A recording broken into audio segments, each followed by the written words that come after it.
Well, hey guys, how's it going? Welcome back to the Scout Tactical channel. I'm really excited about this review tonight because you're going to love this gun.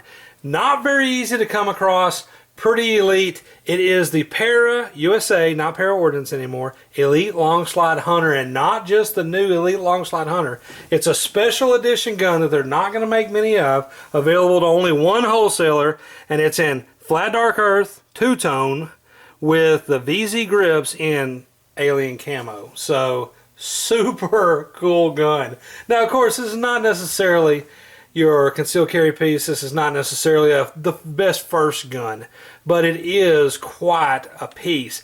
Let me tell you, the normal 1911, obviously that's the type of gun it is. You see another Remington here and a old auto ordnance right here. They're in 45. They're also normally 5-inch or some shorter 3 1/4 inch, 4 1/4 and some 3 1/2. But generally, the traditional 1911 is thought of to be in a 5-inch gun in 45. Now, of course, they make some different calibers these days. They make them in 9, 40, 45, and 10 millimeter, with 9 millimeter being the most common variant. 10 millimeter being probably the least. Not many guys doing 10 mil anymore, even though it is a phenomenal caliber. It's kind of a cult following at this point. It's definitely not mainstream. So the Elite Long Slide Hunter, I could have done on the Hunter channel, the Scout Hunter channel, but because it is designed for hunting in 10 millimeter with a 6-inch slide instead of the 5-inch slide that's on a traditional 1911, we're going to build a little more velocity. We're going to have a longer sight radius for a little easier job of aiming, and it's in 10 mil, so it's even more foot-pounds than the 45 or the 40 or the 9. So it's almost like you're shooting a semi-auto 357 mag with that barrel length. Pretty interesting. 600 foot-pounds is no big deal for a 10 mil in a 6-inch barrel, and some guys are doing even better with some loads, 625, 650. So quite a punch. It's not 44 mag heavy. It's definitely shootable, but it is a 1911 in 10 millimeter, and it is freaking awesome. So as you see, it has quite a few upgrades. I'll show you the name there, Elite Long Slide Hunter. LS is long slide.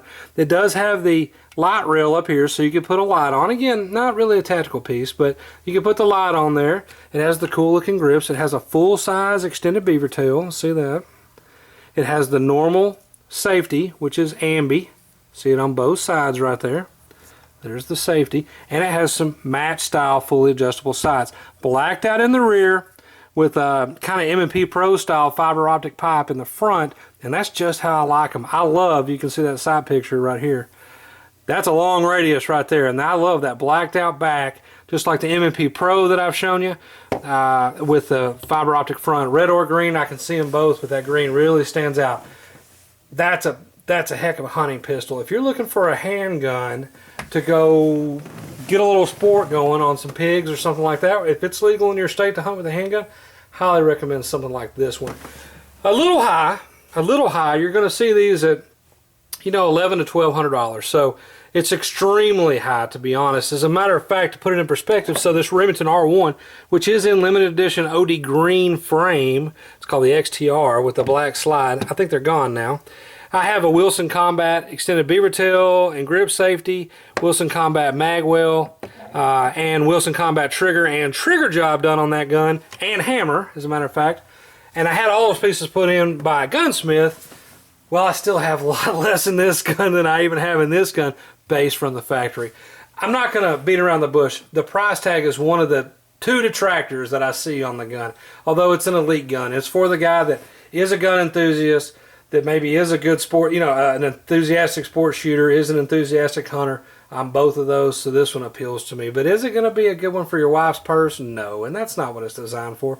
Guys, we all know that every gun isn't going to be perfect for every situation, but the accuracy that this gun produces, the great looks that this gun produces, which is a big thing. Gun ownership is a culture, and you should like it. It's a hobby. But, and the capabilities, like I said, with the accuracy and everything, in 10 mil long slide, wow, that's a great hunting handgun. It weighs 41 ounces, so a little heavy.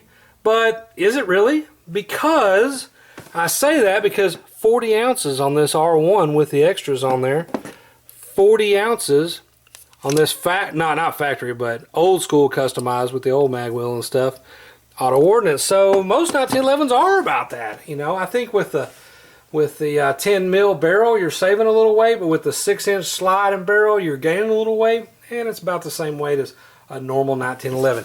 It is a little bit front heavy when you hold it, but if you had 9+1, which is what the mag holds, in the mag it would kind of balance out, and of course that would go down with each round. I'm going to show you the other detractor. Price is one, because I like to show you guys values that the common man, like myself, can afford.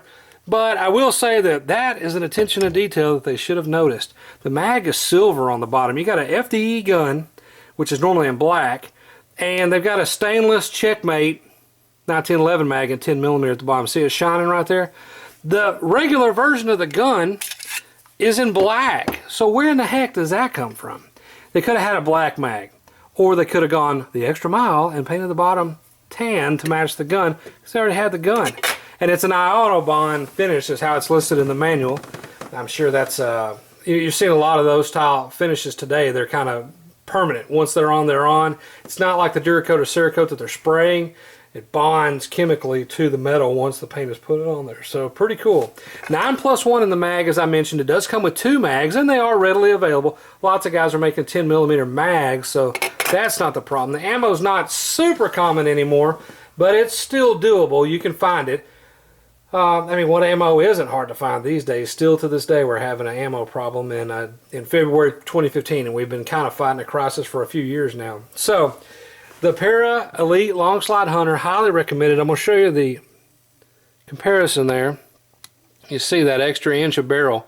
The frame is basically the frame, although in 10mm it is a little different, and I'll show you what I noticed. So on this gun, 45 1911 5-inch, I can reach with my shooting grip the slide drop button, which is here. Okay, on the 10mm, maybe it's a little longer cartridge, which it is. I noticed that I can't get to it. Can't get to it unless I break my grip. But in my standard grip, I'm behind it a little bit. I can hit the ambi safety all day. I don't use the slide drop on a gun. I actually rack it if it's locked open once I reload it. So not a problem for me. But if you're a mag button guy and you have average to large size hands like me, I'm 6 foot tall, just understand that 10mm may be a little bit stretched on the frame, and it just moves that slide drop button out just a little more, so you can't quite get it. I can, at least, with a normal shooting grip. And again, no biggie, because it doesn't change me, because I'm used to over the top rack the slide with your other hand anyway. I don't use that button on any of my semi-auto guns. Okay guys, remember that the Scout Tactical channel is part of the 3-channel network. It's Scout Tactical for the guns and gear, Scout Prepper on the emergency preparedness stuff, and Scout Hunter on the hunting guns and hunting gear and hunting adventures. Check them all out on the web, scouttactical.com. Subscribe and like, I appreciate those. Keep them coming on all 3 channels. Check us out on the social media stuff at Facebook and Instagram and Twitter. We're on all 3. We're Scout Tactical, Scout Prepper, and Scout Hunter. And as always, thanks for watching.